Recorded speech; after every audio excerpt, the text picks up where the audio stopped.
ரப்பு சுப்ஹானஹு வ தஆலா அவனது மேலான அருள்மறையிலே நம்முடைய ஈமானுக்கு உயிர் நாடியான கலிமாவை, ஈமானுடைய உயிர் நாடி கலிமாதான், அந்த கலிமாவை அல்லாஹு தஆலா ஒரு நல்ல மரத்திற்கு உதாரணமாக அல்லாஹ் சொல்கிறான். ரப்பினுடைய ஓமானம் என்பது சாதாரணமானதல்ல. அல்லாஹ் ஒரு விஷயத்தை இன்னொன்றோடு ஒப்பிட்டு சொல்கிறான் என்றால் அதிலே கவனிக்கத்தக்க பல்வேறு காரியங்கள் அமைந்திருக்கும் என்பதில் சந்தேகமே இல்லை. நம்முடைய இந்த கலிமாவை நல்ல மரத்திற்கு ஒப்பீடு என்று அருள்மறை சொல்லி காண்பிக்கிறது. கண்ணியமானவர்களே, ஒரு மரம் அது தரக்கூடிய பாடங்களும் படிப்பினைகளும் பயன்களும் கொஞ்சம் நஞ்சமல், ஏராளமானவை. மரத்தினுடைய பயன்பாடுகளும் அது தரக்கூடிய பாடங்களும் அது தரக்கூடிய படிப்பினைகளும் ஏராளம். உதாரணமாக ஒரு கவிஞர் எழுதியதை பார்த்தேன். உண்ணக்கனி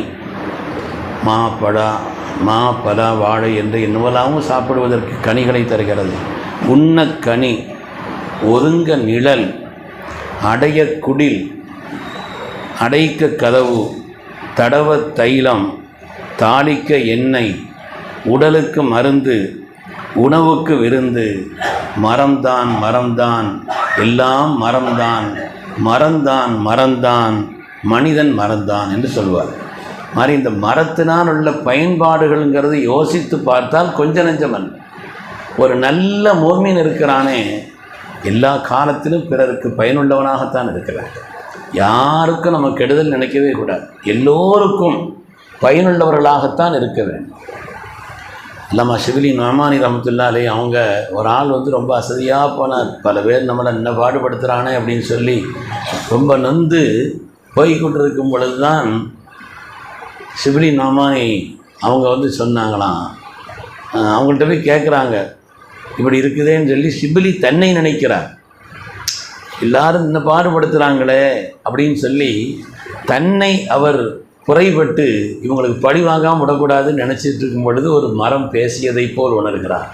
யா ஷிபிலி குன் மிசிலி, ஷிபிலியே நீ என்னை போல் ஆகிவிடு. யா ஷிபிலி குன் மிசிலி, ஷிபிலி அவர்களை நீங்கள் என்னை போல் ஆகிவிடுங்கள். எருமீனனி பில் அஹஜார் அரிமீகும் பில் அஸ்மார், கல் கொண்டு என்னை அடிக்கிறார்கள், நான் திருப்பி பழத்தை அல்லவா கொடுக்கிறேன். என்னை கல் கொண்டு அவர்கள் அடிக்கிறார்கள், நான் திருப்பி பழத்தை அல்லவா கொடுக்கிறேன், என்போல் நீங்கள் ஆகிவிடுங்கள் என்று அந்த மரம் பேசுவதா ஒரு செய்தியை அல்லாமா ஷிபிலி நுஅமானி ரஹ்மத்துல்லாஹி அலைஹி சொல்வார். மரம் என்பது ஒரு நல்ல சூழல். ஒரு அழகான மரம் வளர்ந்து செழிக்க வேண்டும் என்று சொன்னால் அடிப்படை தேவைங்கிறது நல்ல சூழல். அது மாதிரி ஒரு மூமின் ஈமான் உள்ளவனாக சிறந்த மூமினாக ஆக வேண்டும் என்று சொன்னால் நல்ல ஒரு சூழலில் இருக்கும். இதனால் இப்பெல்லாம் தனி வீடு கட்டி அப்பார்ட்மெண்ட் ஆகி பள்ளி சத்தம் இல்லாமல் தொடர்பு இல்லாமல் ஒதுங்கிறது தான் மக்கள் நினைக்கிறாங்க. ஆனால் ஒரு நல்ல மூமின் இருக்கிறானே, பாங்கு சத்தம் கேட்டுக்கொண்டும் ஈமானுடைய தன்மையோடுள்ள ஒரு நிலை, உறவுகள் சூழ வாழ்வதும். சில இடங்கள்லாம் போயாச்சுன்னா அந்த அப்பார்ட்மெண்ட்டில் உள்ளே போய் அவங்கள பார்க்கறதுக்குள்ளே பெரும்பாடு, அந்த அளவுக்கு ஆகிவிட்டது காலங்களுடைய நிலை.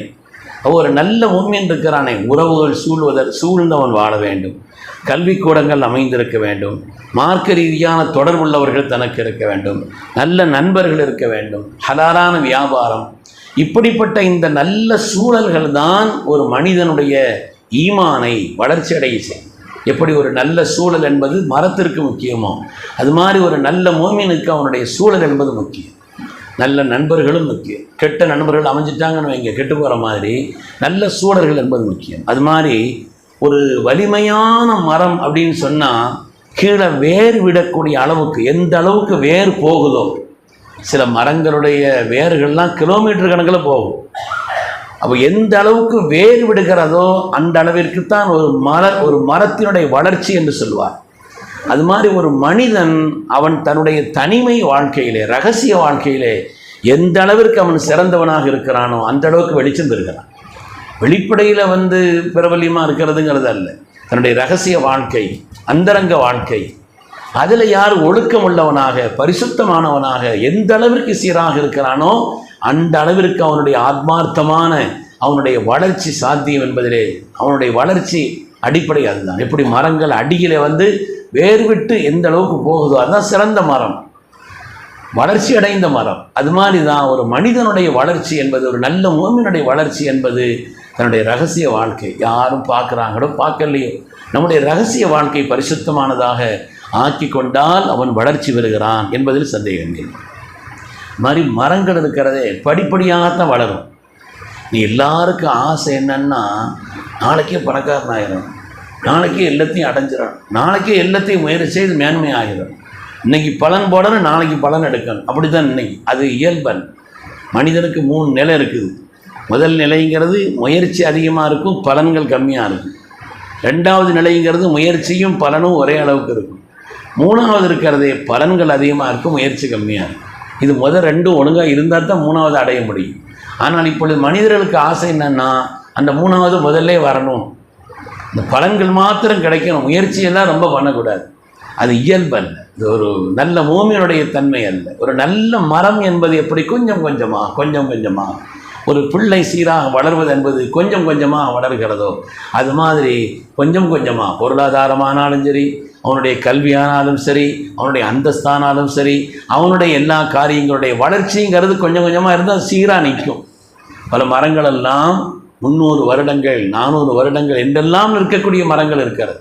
திடீர்னு வளர்ச்சி அடையக்கூடிய உதாரணமாக மாடுகள் இருக்குது. 10-30 வருஷத்துக்கு மேலே மாடு இருக்காது, வேகமாக வளர்ச்சி அடையத்தான் செய்யுது. ஆனால் அது குறிப்பிட்ட காலம்தான். ஆனால் மரங்களை பொறுத்தவரையிலே கொஞ்சம் கொஞ்சமாக அது வளர்ந்து கொண்டு இருக்கிறது, நூற்றாண்டுகளை தாண்டி நிற்கிறது என்று சொன்னால் சாதாரணமானது. மரங்கள் உலகத்தில் உருவாகிய காடுகளில் மரங்கள் இருக்குதே சாதாரணமானது, அது லட்சக்கணக்கான ஆண்டுகள் ஆகுதுன்னு சொல்லுவாங்க. அதனால் கொஞ்சம் கொஞ்சமாக உள்ள வளர்ச்சிங்கிறது அது நின்று நிலைக்கும் என்பதை பெருமக்கள் சொல்வார். அது மாதிரி மரங்களை பொறுத்தவரையில் மழைதான் ஒரு மரத்தினுடைய உயிர். மழையே இல்லைன்னு வைங்க, மரம் காஞ்சி போயிடும். அப்போ ஒரு மரத்தினுடைய உயிர் என்பது மழை தான். அது மாதிரி ஒரு மனிதனுடைய உயிர் என்பது அறிவு, நிச்சயமான அறிவு, நல்ல அறிவு கேட்கணும். அல்லாஹ்விடத்திலே பயனுள்ள சிறந்த கல்வியை ரப்பே என்று நாம் கேட்டுக்கொண்டே இருக்க வேண்டும். அந்த ஒரு மனிதனுக்குண்டான உயிர் என்பது அறிவு தான். மரத்தினுடைய உயிர் என்பது மழை போல. ஸல்லல்லாஹு அலைஹி வஸல்லம் கூட அறிவை மழையோடு ஒப்பிட்டு சொல்வார். அதனால் ஒரு மனிதனுடைய உயிர் என்பது அவனுடைய அறிவு தான். ஸல்லல்லாஹு அலைஹி வஸல்லம் ஒரு ஹதீஸ், லுக்மான் ஹக்கீம் ரஹ்மத்துல்லாஹி வாசகத்தை ரசூலுல்லாஹி ஸல்லல்லாஹு எடுத்து சொல்லுவாங்க, அலைக்கும் பி முஜாலசத்தில் உலமாக்களுடைய சபையில் நீங்கள் அமருங்கள், வஸ்மா கலாமல் ஹுக்கமா ஞானவான்களுடைய கலாமை நீங்கள் காது தாழ்த்தி கேளுங்கள். ஃபைன்னல்லாஹ் யுஹ்யில் கல்பல் மையித பினூரில் ஹிக்மா, அந்த ஞானத்தை கொண்டு மையத்தாகி போன அந்த கல்வை அல்லாஹ் உயிர்ப்பிக்கிறான். கல்வு மையத்தாகிடக்கூடாது, எல்லாம் கெட்டு போயிடும். அந்த மையத்தான கல்வை அல்லாஹ் உயிர்ப்பிக்கிறான். ஒப்பீடு சொல்கிறாங்க, கமா யுஹ்யில் அர்தல் மைத்தத பிவாபிலில் மத்தர், மழை துளிகளை கொண்டு அல்லாஹு தஆலா மையத்தான நீர்த்து போன வறண்டு போன மரங்களை பூமி அல்லாஹ் செழிக்க செய்வது போல. அது மாதிரி மனிதனுடைய உயிர் என்பது மரத்தினுடைய உயிர் மழை என்பதை போல மனிதனுடைய உயிர் என்பது அறிவு. தேடிக்கொண்டே இருக்க வேண்டும், தேடிக்கொண்டே இருக்கிறார். அது மாதிரி ஒவ்வொரு மரத்திற்கும் ஒரு வகையில் சிறப்பு இருக்குது. எல்லா மரமும் ஒரே மரம் அல்லவே. சில மரத்திலிருந்து உள்ள பயன்பாடுகள், உதாரணமாக மாமரம் இருக்குது, அதனுடைய பயன்பாடு வேறு. தேக்கு மரம் இருக்குது, அதனுடைய பயன்பாடு வேறு. யூக்கலிப்டஸ் மரம் இருக்குது, அதனுடைய பயன்பாடு. ஒவ்வொரு மரத்திற்கும் ஒவ்வொரு விதமான பயன்பாடுகள் இருக்குது. அதே மாதிரி தான் ஒவ்வொரு மனிதனுக்கும் ஒரு தனிச்சிறப்பு இருக்குது. மனிதர்களில் எந்த விதமாக அவற்றை ஒன்றுமே இல்லைன்னு நினைக்கிறது ஒன்றுமே அப்படி நினைக்கக்கூடாது. அன்னாஸ் மஆதீன் ரசூல் சொன்னாங்க, மனிதர்கள் அவர்கள் சுரங்கங்களை போல. ஒரு திறமை நம்ம பார்க்குற வெளிப்படையாக திறமை இல்லாமல் இருக்கும், ஆனால் இன்னொரு காரியத்தில் அவர் சாதிச்சு நிற்பார். அதனால் அல்லாஹு தஆலா சில குறைகளை சில ஆட்கிட்ட ஏற்படுத்தியிருக்கலாம், ஆனால் வேறு வகையாக நிறைவுகளை தந்திருக்கலாம். அதனால் யாரையும் இழிவாக கருதக்கூடாது, யாரையும் இழிவாக மட்டமாக லேசாக கருதக்கூடாது என்ற பாடத்தையும் மரங்கள் நமக்கு சொல்லித் தருகிறது. எப்படி ஒவ்வொரு மரங்களிலிருந்து ஒவ்வொரு வகையான பயன்பாடு இருக்கிறதோ அது மாதிரி ஒவ்வொரு மனிதர்களிடத்திலும் ஒவ்வொரு வகையான பயன்பாட்டை அல்லாஹ் வைத்திருக்கிறான். எனவே யாரையும் லேசாக நினைக்கக்கூடாது என்று மரங்களை கொண்டு நமக்கு நிறைய படிப்பினைகளை சொல்கிறார். ஆனால் இந்த மரம் ஒரு தீக்கு ஆபத்தாயிடும்.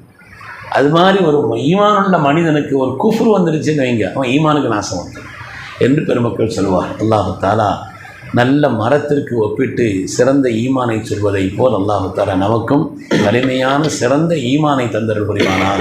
பிறருக்கு பயனுள்ள நிலையில் வாழ்வதற்குண்டான உயர்ந்த பாக்கியத்தை அல்லாஹ் தந்தல் புரிவானாக. ஆமீன் ஆமீன் யா ரப்பல் ஆலமீன். வ ஆகிரு தஅவானா அனில் ஹம்துலில்லாஹி ரப்பில் ஆலமீன்.